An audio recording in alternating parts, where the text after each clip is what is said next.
Selamat sore, saya Natalie Fleming akan mempresentasikan mengenai kepemimpinan dalam olahraga, yaitu mengenai tokoh Rudi Hartono dan Sony Dwi Kunchoro. Rudi Hartono merupakan salah satu legenda bulu tangkis Indonesia yang terkenal karena memegang rekor 8 kali juara All England dan 4 kali menjuarai Piala Thomas, sehingga prestasi-prestasi yang telah ia raih yang membuatnya masuk Guinness Book of Records. Lalu setelah pensiun, beliau juga aktif dalam organisasi olahraga dan menjadi duta olahraga nasional. Sony Dwi Kunchoro merupakan legenda bulu tangkis tunggal putra Indonesia. Dikenal karena meraih medali perunggu di Olimpiade Athena 2004, menjadi juara Asia pada tahun 2005, dan memegang berbagai gelar lainnya. Lalu setelah itu beliau pensiun dari pemain profesional dan ia kini aktif sebagai pelatih bulu tangkis dan mendirikan klub badminton sendiri. Kemudian saya akan masuk ke dalam inti dari presentasi ini. Yang pertama ada leadership dalam olahraga. Bagaimana leadership dalam olahraga yang dimiliki oleh tokoh-tokoh ini? Yang pertama Rudi Hartono. Beliau menjadi role model dalam dan luar lapangan. Lalu, tidak hanya berprestasi, tapi juga membentuk standar profesionalisme dan kedisiplinan yang menjadi teladan bagi atlet lain. Dan perannya juga melampaui individu, menginspirasi generasi bulu tangkis Indonesia hingga saat ini.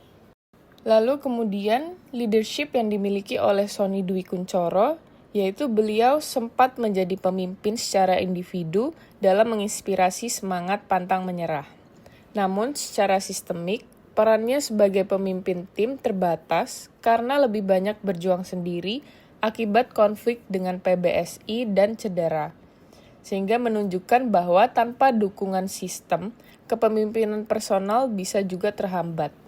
Kemudian saya akan masuk ke pembahasan teori kepemimpinan dalam manajemen. Berdasarkan analisis saya kepada kedua tokoh ini, yang pertama, Rudi Hartono memiliki kepemimpinan yang termasuk ke dalam transformational leader. Karena yang pertama, menjadi ikon nasionalisme dan olahraga di Indonesia. Yang kedua, visi dan etos kerja yang ia tunjukkan mengubah standar pelatihan bulu tangkis di Indonesia. Lalu yang ketiga, setelah pensiun, tetap berperan aktif dalam membina dan juga menginspirasi atlet muda. Sedangkan untuk Sony Dwi Kunchoro, kepemimpinan yang beliau miliki termasuk ke dalam situational leader. Karena yang pertama, ketika berada di puncak karir, ia memimpin melalui prestasi individu dan determinasi. Yang kedua, namun ketika menghadapi masalah struktural, yaitu cedera, tidak dipanggil pelatnas, ia harus beradaptasi dan memilih jalan mandiri.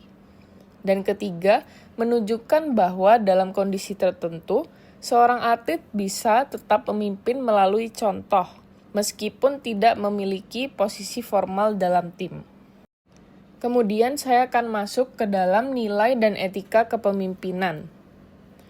Berikut ini nilai dan etika yang dimiliki oleh Rudi Hartono. Yang pertama, beliau menjunjung tinggi integritas, selalu menunjukkan sportivitas dan profesionalisme. Lalu, tanggung jawab sosial, aktif dalam membina atlet muda dan terlibat dalam pengembangan olahraga di luar prestasi pribadi. Dan juga yang terakhir, tidak hanya fokus pada kejayaan pribadi, beliau juga tetap berkomitmen terhadap misi kolektif bangsa dalam olahraga. Kemudian lanjut ke Sony Dwi Kunchoro, nilai dan etika yang beliau miliki. Yang pertama, ketekunan dan loyalitas. Menunjukkan nilai ketekunan dan loyalitas pada profesi meskipun ditinggalkan sistem. Lalu, komitmen. Tetap menunjukkan komitmen kuat terhadap olahraga dan kejujuran terhadap kondisi dirinya. Lalu yang terakhir, dilema etis. Namun menghadapi dilema etis, ketika memutuskan keluar dari pelatnas dan berlatih secara mandiri. Kemudian saya akan masuk ke bagian yang terakhir, yaitu bagian kesimpulan. Untuk Rudi Hartono adalah contoh pemimpin transformasional yang memiliki pengaruh kuat dalam membentuk budaya bulu tangkis Indonesia. Ia tidak hanya menang, tetapi juga memimpin dengan nilai, etika, dan visi jangka panjang. Sedangkan untuk Sony Dwi Kunchoro mencerminkan tantangan menjadi pemimpin dalam kondisi yang tidak ideal. Meski tidak memiliki kepemimpinan yang formal, ia menunjukkan kepemimpinan personal melalui kerja keras dan juga semangat pantang menyerah. Demikian presentasi dari saya. Mohon maaf jika ada kesalahan kata. Terima kasih.